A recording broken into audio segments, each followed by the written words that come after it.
হরে কৃষ্ণ। এসে গেল পবিত্রারোপিণী একাদশী। এখন আমরা সেই ব্রত মাহাত্ম্য শ্রবণ করব।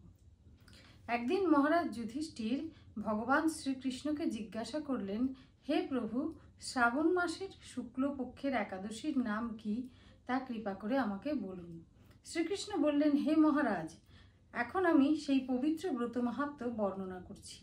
মনোযোগ দিয়ে তা শ্রবণ করুন, যা শোনা মাত্রই বাজপেয়ী যজ্ঞের ফল লাভ হয়। প্রাচীনকালে দাপর যুগের শুরুতে মহিজিৎ নামে এক বিখ্যাত রাজা ছিলেন। তিনি মাহিষ্মতি নগরে রাজত্ব করতেন, কিন্তু দুঃখের বিষয় এই যে তার মনে বিন্দুমাত্র সুখ শান্তি ছিল না, কেননা তিনি ছিলেন অপুত্রক।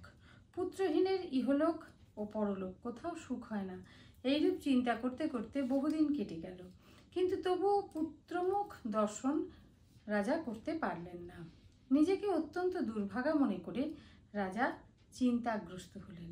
প্রজাদের সামনে গিয়ে বলতে লাগলেন, হে প্রজাবৃন্দ, তোমরা শোনো, আমি এই জন্মে তো কোনো পাপ কাজ করিনি, অন্যায়ভাবে আমার রাজকোষ বৃদ্ধি করিনি, ব্রাহ্মণ বা দেবতাদের সম্পদ কখনো গ্রহণ করিনি, উপরন্তু প্রজাদেরকে পুত্রের মতো পালন করেছি, ধর্ম অনুযায়ী পৃথিবী শাসন করেছি, দুষ্টদের যথানুরূপ দণ্ড দিয়েছি, সজ্জন ব্যক্তিদের যথাযোগ্য সম্মান করতেও কখনো অবহেলা করিনি।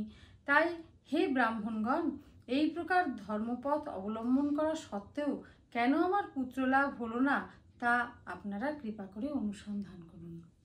রাজার এই প্রকার কাতর উক্তি শ্রবণ করে ব্যথিত রাজভক্ত পুরোহিত ব্রাহ্মণগণ রাজার মঙ্গলের জন্য গভীর বনে ত্রিকালজ্ঞ মুনি ঋষির কাছে যেতে মনস্থ করলেন।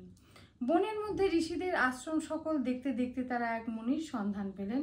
তিনি দীর্ঘায়ু, নিরোগ, নিরাহারে ঘোর তপস্যায় মগ্ন ছিলেন। সর্বশাস্ত্র বিশারদ, ধর্মতত্ত্বজ্ঞ ও ত্রিকালজ্ঞ সেই মহামুনি লোমশ নামে পরিচিত। ব্রহ্মার এক কল্প অতিবাহিত হলে মুনিবরের গায়ের একটি লোম পরিত্যক্ত হতো। এই কারণে এই মহামুনির নাম লোমশ। তাকে দেখে সকলেই ধন্য হলেন। তারা পরস্পর বলতে লাগলেন যে আমাদের বহু জন্মের সৌভাগ্যের ফলে আজ আমরা এই মুনিবরের সাক্ষাৎ লাভ করলাম। তারপর ঋষিবর তাদের সম্বোধন করে বললেন, কি কারণে আপনারা এখানে এসেছেন এবং কেনই বা আমার এত প্রশংসা করছেন তা স্পষ্ট করে বলুন। আপনাদের যাতে মঙ্গল হয় আমি নিশ্চয়ই তার চেষ্টা করব।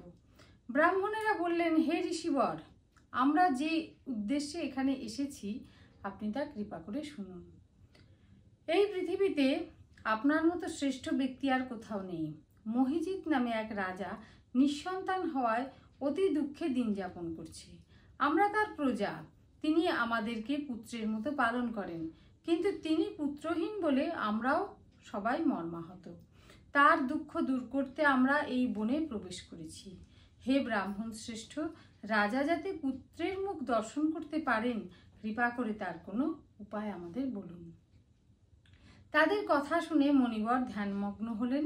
কিছু সময় পরে রাজার পূর্বজন্ম বৃত্তান্ত বলতে লাগলেন।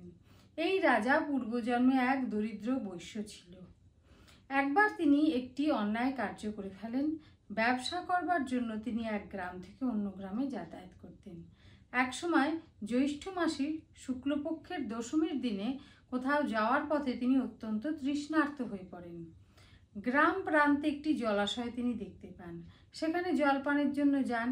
একটি গাভী ও তার বাছুর সেখানে জলপান করছিল। তাদেরকে তাড়িয়ে দিয়ে তিনি নিজেই জলপান করতে লাগলেন। এই পাপ কর্মের ফলে তিনি পুত্র সুখে বঞ্চিত হলেন, কিন্তু পূর্বজন্মের কোনো পুণ্যের ফলে তিনি এই রকম নিষ্কণ্টক রাজ্য লাভ করেছেন। হে মুনিবর, শাস্ত্রে আছে যে পুণ্য দ্বারা পাপ ক্ষয় হয়, তাই আপনি এমন একটি পুণ্যব্রতের উপদেশ করুন যাতে তার প্রারব্ধ পাপ দূর হবে এবং আপনার অনুগ্রহে তিনি পুত্র সন্তান লাভ করতে পারবেন। লোমশ মুনি বললেন, শ্রাবণ মাসের শুক্লপক্ষের পবিত্রারোপিণী একাদশী ব্রত অভীষ্ট ফল প্রদান করে। আপনারা যথাবিধি তা সকলে পালন করুন। লোমশ মুনির উপদেশ শুনে আনন্দ চিত্তে গৃহে প্রত্যাবর্তন করে তারা রাজাকে সে সকল কথা জানালেন। তারপর সকলে মিলে মুনির নির্দেশ অনুসারে ব্রত পালন করলেন। তাদের সকলের পুণ্যফল তারা রাজাকে প্রদান করলেন। সেই পুণ্য প্রভাবে রাজমহিষী গর্ভবতী হলেন। উপযুক্ত সময় বলিষ্ঠ সর্বাঙ্গ সুন্দর এক পুত্র সন্তানের জন্মদান করলেন। ভবিষ্যোত্তর পুরাণে এই মাহাত্ম্য বর্ণিত হয়েছে। এই ব্রত মাহাত্ম্য যিনি পাঠ বা শ্রবণ করবেন তিনি সমস্ত পাপ থেকে মুক্ত হবেন এবং পুত্রসুখ ভোগ করে অবশেষে দিব্যধাম প্রাপ্ত হবেন। আসুন আমরা সকলে এই ব্রত পালন করি এবং 17ই আগস্ট শনিবার ভোর 5টা 13 থেকে 8টা 7 মিনিটের মধ্যে এই ব্রতের পালন করে এই ব্রত সমাপ্ত করি। হরে কৃষ্ণ।